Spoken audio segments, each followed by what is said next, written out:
దశావతారాలు 7 అవతారాలు నేరుగా భూమి మీదకి దిగింది నువ్వు నేను పుట్టిన ఆంధ్రప్రదేశే. తెలుసా తెలీదా? మొదటి అవతారం ఏది? మత్స్యావతారం. మత్స్యావతార దేవాలయం ఎక్కడుంది? నాగలాపురం ఎక్కడుంది? ఆంధ్రప్రదేశ్.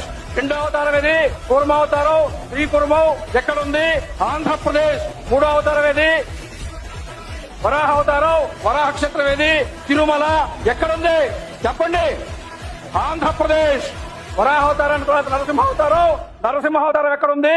మహానంది ఎక్కడుంది? ఆంధ్రప్రదేశ్. నరసింహావతారం తర్వాత 5వ అవతారం వామనావతారం దేవాలయం ఎక్కడుందో తెలుసా?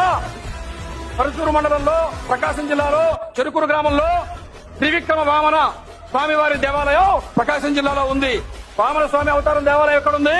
ఆంధ్రప్రదేశ్. వామనావతారం తర్వాత పరశురామావతారం దేవాలయము.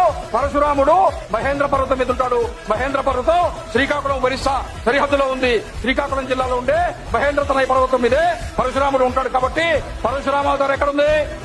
ఆంధ్రప్రదేశ్. రాముడు ఉత్తరప్రదేశ్, బలరాముడు ఉత్తరప్రదేశ్, కృష్ణుడు ఉత్తరప్రదేశ్. అఖిలాండ కోటి బ్రహ్మాండ నాయకుడు కలియుగ ప్రత్యక్ష దైవం సాక్షాత్తు వెంకటేశ్వర స్వామి తిరుమలలో ఉన్నాడా లేడా? తిరుమల ఎక్కడుంది? ఆంధ్రప్రదేశ్. అవునా కదా? 7 అవతారాలు ఏ ఆంధ్రప్రదేశ్ లో ఉన్నాయో ఆ ఆంధ్రప్రదేశ్